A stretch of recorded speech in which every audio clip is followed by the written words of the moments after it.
What is up, everybody, and welcome back to the channel. Today we are going to be talking about another contender for the small size e-moto market.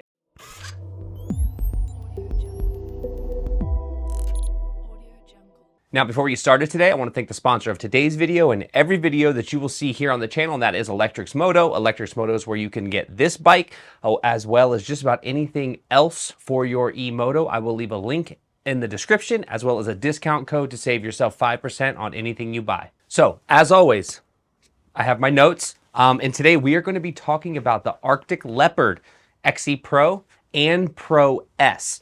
I called them Arctic Cat in like the first video, so I apologize, and I got berated in the comments. It's not Arctic Cat, it's Arctic Leopard. It's a Chinese motorcycle manufacturing brand, and they are bringing two new small size e-motos to the market, the XE Pro and the XE Pro S. And after seeing these at the AIM Expo, I will link the AIM Expo video down in the description or up here somewhere so you can watch that. There's a bunch of e-moto stuff there. But these two bikes stood out because they are the perfect small size bike. They almost have a E-Ride 3.0 feel in terms of their stature. They're a little bit bigger than like your Surron Light B or your E-Ride 2.0. They feel just a little bit bigger of a bike. They have more power. They got good tires. They got good brakes, good suspension. And we're going to talk about all that here in a minute. But I'm just giving a brief overview of what bikes are coming and what I think of them. So let's dig into all of the information that I have on my notepad as well as on my phone, so you guys can make a decision if this is a bike that you want to pre-order with the link in the description, or if you just want to wait till you see more content. All right, so the XE Pro, the XE Pro S. I'm going to be reading from my phone. I'll put a bunch of B-roll over this so you guys don't have to look at my face. But the wheelbase, each of these, the XE Pro and the XE Pro S, has a 1300 millimeter wheelbase. 1300 millimeters to inches. Give me 1 second. 1300 is 51.18 inches. They both come with a 830 millimeter seat height. That equates to 32.7 inches. That's why I say this bike feels a little bit bigger, because it is in the seat. It feels more like the 3.0 when you sit on it. It's definitely a bike that I can get on board with, because personally, I am not a fan of small e-motos. They're fun to have and like kick around the neighborhood and maybe take on some really light trails, but any type of hardcore riding, these bikes are just not it for me. That's a personal opinion. I ride my Surron Ultra B that's sitting right there. I also ride my Starkvarg.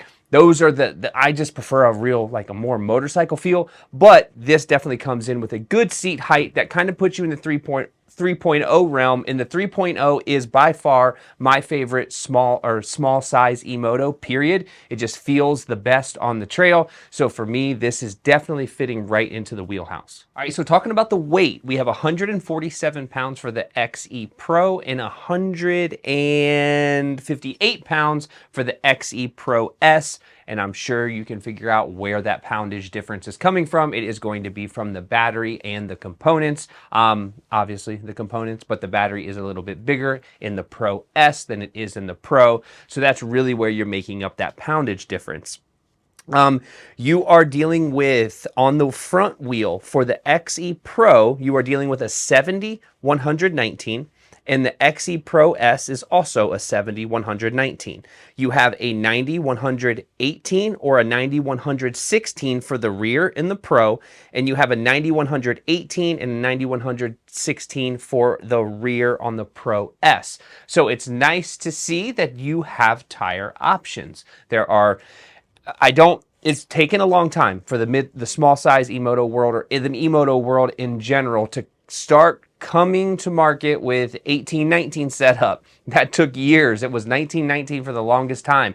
Now we have 1819, but the reality is most people are still going to go to a 1619 or an 1821 setup. Eventually there's going to be a manufacturer that actually makes that leap. All right, so in terms of the brakes, this is something that everybody always wants to know. You have a 220 millimeter rotor on both bikes in the front and a 220 millimeter rotor on both bikes on the rear. The front is a 3 millimeter thick rotor and the rear is a 3 millimeter thick rotor for both bikes.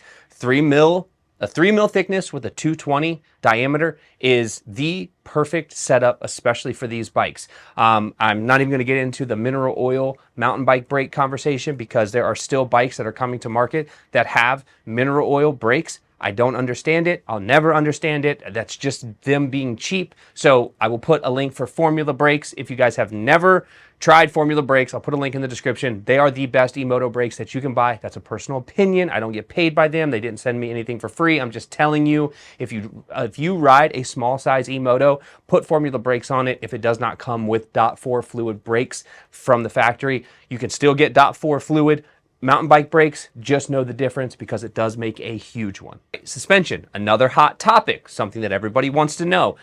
These bikes come with the same exact shock and fork, so I'm not going to go into each bike. I'm just going to tell you what they are. They are KKE 37 millimeter diameter and a 200 millimeter of travel, which is a little light. I would like to see 220 out of especially the Pro S because I think that's a sweet spot for it, but 200 millimeter is still not bad. It's just not perfect. And you have compression rebound preload adjustable in the forks and compression rebound preload adjustable in the shock. Obviously, that's all important so you can dial it into your specific and desired ride style. But I would say that that's probably enough for these bikes.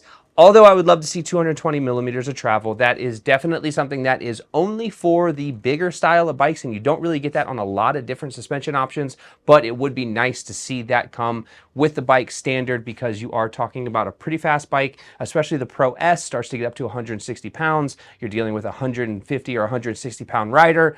You start really messing with that suspension around those weight limits. So it would be nice to see it, not a deal breaker, but it is going to be better than what's coming on the other small size e-motos.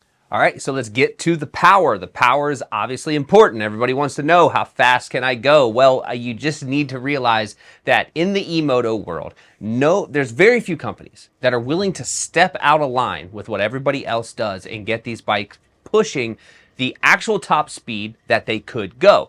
And there's a couple of reasons why. I'm not going to give my opinion on that, but we are talking about a 63 mile an hour top speed each bike. It's very similar to what E-Ride did with the 2.0 and the 3.0. Yes, it has more foot-pounds of torque or newton meters of torque to the motor or from the motor to the wheel, so you get there faster, and it is going to be, the XE Pro S is going to be faster in terms of how fast it gets to 63 miles an hour, but they're both going to top out at that speed, very similar to the 2.0 and the 3.0.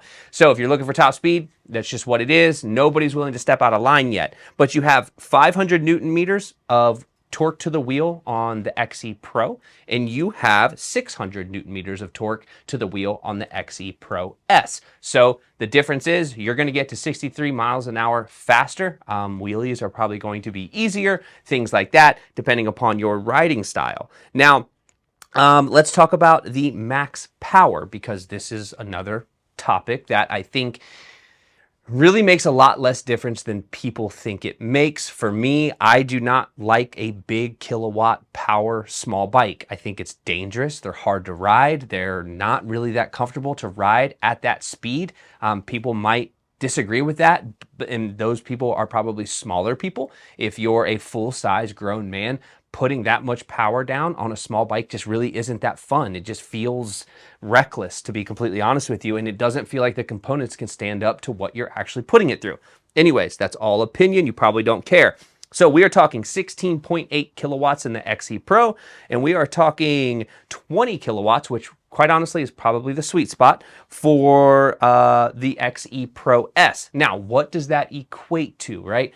If you don't understand kilowatts and how it converts, I will just tell you, you have 23 horsepower in the XE Pro, and you have 27 horsepower in the XE Pro S. And quite honestly, I think that's enough. I think it's probably too much. We are actually going to start building two on the Electrics Moto YouTube channel. So if you have not subscribed to that, go subscribe to that now. Come back, finish the video. But we are going to be building two E-Ride 2.0 race spec bikes.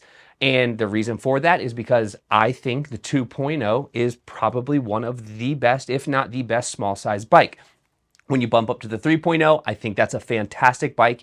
I love that bike a lot. The only problem with it, they're really hard to get right now, and not a lot of aftermarket support for the things that you need to change to actually race the bike. So the 2.0 for us is perfect, and I think that this XE Pro and XE Pro S are going to be very similar to the 2.0 and the 3.0 in the way that they ride and the way that they, depending on what type of rider you are and what you want to do. Now let's talk about the battery, because this is really, it would make a difference, but they're going to both have the same exact battery. They're both going to have a 72 volt 55 amp hour battery, which I think for a small bike is a perfect amount of distance and range and power that you're going to get out of this bike. So there is going to be a 45 amp hour option. It is not out yet, so that will lead us into the price of these two bikes and what you're going to be paying to get one between your legs. Before we talk about price, let's talk about the warranty, because I think this is important. It's just like everybody else. I just want to mention it. 12 months factory warranty. That generally just covers your electronics. As long as you're not messing with it, you start messing with it, just consider your warranty probably void for the most part. Your battery, your controller, your motor, throttle, controls, things like that. Your frame, gonna be really hard to get covered unless it's an egregious mistake. A weld completely blows off. It's just hard to determine how people are riding their bike, so it's really hard to cover that kind of stuff. But then we can talk about the price. So we're going to have 4,000, sorry, I was doing quick math in my stupid head, $4,999 for the XE Pro and $5,399 for the XE Pro S. Now, here's the question that I have for you that I want you to leave in the comments, because for me, this is an important thing to be able to pass back along to the people who actually make decisions, because I'm just a guy in a gear shed. I have no say. Is the $5,399 worth it for the XE Pro S for, I believe it is 6 additional horsepower? No, 4 additional horsepower. So you're getting 4 additional horsepower out of the XE Pro S. That is quite honestly the only difference. You got the same top speed, you got the same front brakes, you got the same seat height, you got the same wheel setup, front and rear, you have the same everything. I'm just looking through this real quick to make sure that I'm not wrong. You have the same everything. You have more power to the wheel with the XE Pro S. Your top speed is the same, your battery is the same, and you have a little bit more horsepower. I'm going to be honest with you. In that case, I'm buying an XE Pro. I'm not going to buy an XE Pro S because it doesn't make any sense. It's the same bike essentially, but the reality is I'm sure there will probably be some differences. And now the information that I have, I do not know. It is not 100% accurate. The text message I got is it's 99% accurate. So I'm giving you 99% accurate information as it was given to me, and hopefully it is helpful for you, but I would love to know if you think that additional amount of money is worth it, or just get the XE Pro and call it a day and deal with a little bit less power but the same exact top speed. Personally, for me, that 20 kilowatt range is like the max on a small bike. I would never go 1 ounce above that unless it is a race spec bike, obviously. But that 15 to 16, 17 kilowatt range, perfect. It's a perfect bike. It's a perfect amount of power. It's exactly what you don't need it, but we want it. And I think that's where these small bikes should be. So that's it. I'm going to shut up now. If this information was helpful for you, I would appreciate a subscribe. A comment would be fantastic as well. Share it with somebody. Let me know what you think, and I will see you guys next week.